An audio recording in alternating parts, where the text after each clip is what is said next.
रहमतुल्लाह अलैह दरवेश थे दिल्ली के, बहुत सारे लोग मुरीद थे। एक बड़ा खिदमत गुजार मुरीद था, मजदूरी करता था, गरीब था, तो 6 बेटियां थी उसकी। हजरत साहब के पास रोज आके कहता, हुजूर बच्चियों के लिए दुआ करें, अल्लाह कोई असबाब पैदा कर दे। एक बच्ची की शादी का खर्चा 1000 दिनार है और मैं गरीब हूं। हजरत साहब दुआ कर देते।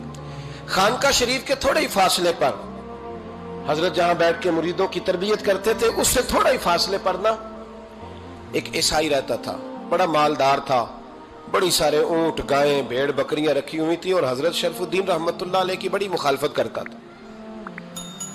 और ये जो आपका गरीब मुरीद था, ये उसका पड़ोसी था। एक दिन बुला के ना उनको कहने लगा कि तू किधर जाके जो है वो टकरे मार रहा है, वहां से कुछ नहीं मिलने वाला। वो तुझे क्या देंगे जिनकी खानका खुद चंदे पे चलती है, मदरसा चंदे पे चलता है, मस्जिद चंदे पे चलती है, तेरी बेटी का मामला कहां हल होगा?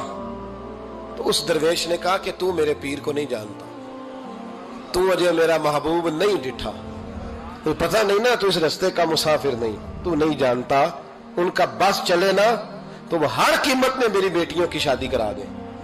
अब वो ईसाई था, कहने लगा अच्छा चलो ठीक है, अगर इतनी बात है ना तो जाओ उनसे जाके कह दो कि 6 साल के लिए मेरे साथ मुआहदा कर लें, तो मेरे जानवरों को चारा डाल दिया करे, 6 साल ड्यूटी करे, मैं 6000 दिनार दे देता हूं।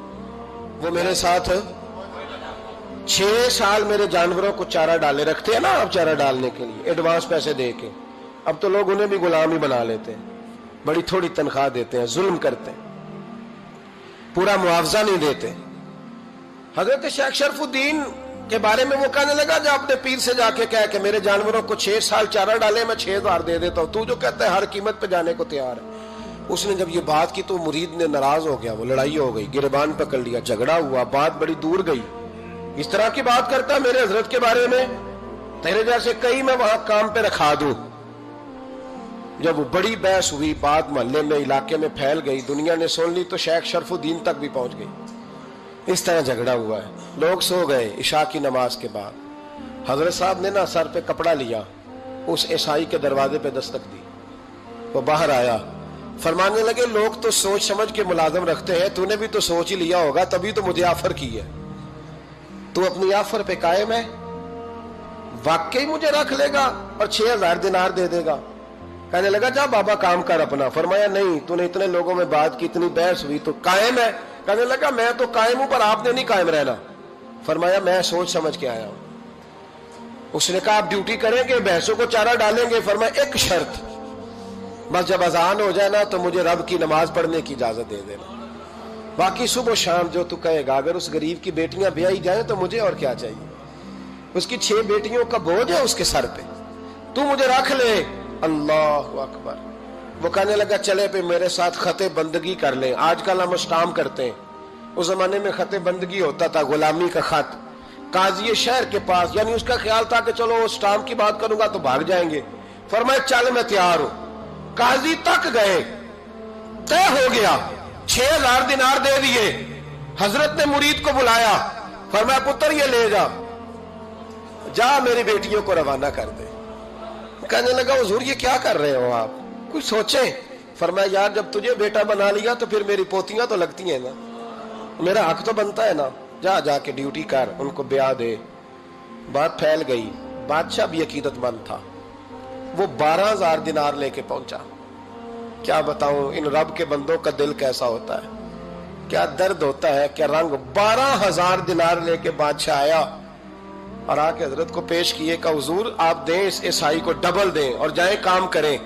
आप फरमाने लगे तू पैसे दे, शर्तें ना लगा, मेरा जहां दिल करेगा मैं खर्च करूंगा। मुझे तो मजा ही अब आने लगा है, अभी तो लुत्फ आ रहा है, अभी तो जायका आया है कुछ करने का। पैसे देने हैं तो दे, पाबंदी ना लगा, जहां मेरा दिल करेगा मैं। उसने कहा हुजूर ठीक है रख ले। हजरत ने फजर मस्जिद में पढ़ी, जेब में 12000 दिनार थे, ऐलान फरमाया भी किसी और की बेटी भी बैठी है तो पैसे मेरे पास है। वो 12000 दिनार भी बांट दिया और 12000 दिनार बांट के ना तो फिर चले गए खेत में चारा काटने।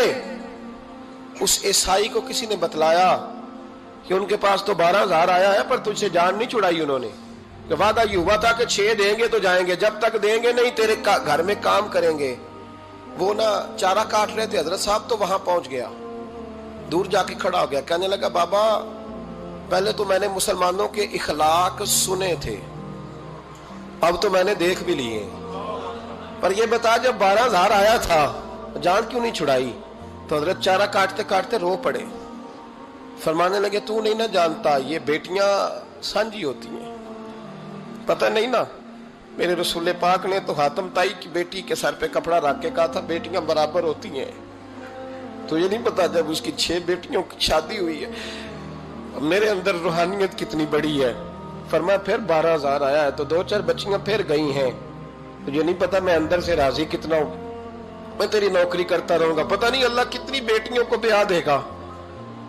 اتنا رویا وہ عیسائی کے پیروں میں بیٹھ گیا، کہنے لگا بابا میں نے تیری مخالفت کی ہے پر تیرے قریب آ کے پتہ چلا ہے کہ تو بہت اونچے اخلاق کا مالک ہے، اور اگر تیرا یہ مقام ہے تو تجھے اخلاق سکھانے والے محمد عربی کی شان کتنی ہوگی۔ ظالم کی بولیے جاتے نہیں لوگ جھوٹے گواہ بن کے، وکیل صاحب کو نہیں پتا ہوتا کہ یہ بندہ مجرم ہے جو میرے پاس آیا، کیا مجرموں کے وکیل نہیں ہوتے؟ بولے تو اس کو پتہ نہیں ہوتا وکیل صاحب کو کہ یہ صاحب مجرم ہے، میرے پاس مقدمہ لے کے آئے، اور اگر بے ادبی نہ ہو جائے تو میرا خیال ہے قاضی عدالت کو بھی پتا ہوتا ہے کہ مجرم کون ہے اور مظلوم۔ میرے نبی پاک صلی اللہ علیہ وسلم نے اس قدر زیادہ سختی فرمائی اس مسئلے میں، فرمایا جس کو پتا تھا کہ فلاں آدمی ظالم ہے، ظلم کر رہا، پھر وہ ظالم کا گواہ بنا یا اس نے ظالم کی مدد کی، کتنی کی؟ شارحین لکھتے ہیں چاہے اس نے ایک جملہ بول کے کی، چاہے ایک، سارے بولیے، چاہے ایک غریب کو اس نے ظلم کیا تو کہتے ہیں علاج یہ سی، چاہے ایک جملہ بول کے کی، شارحین اس حدیث کی شرح میں لکھتے ہیں ایک جملہ بول کے چاہے مدد کی، جس بندے نے کسی ظالم کی مدد کی کسی مقدمے میں یا کسی صورت میں اور اسے پتا تھا یہ ظالم ہے، میرے نبی پاک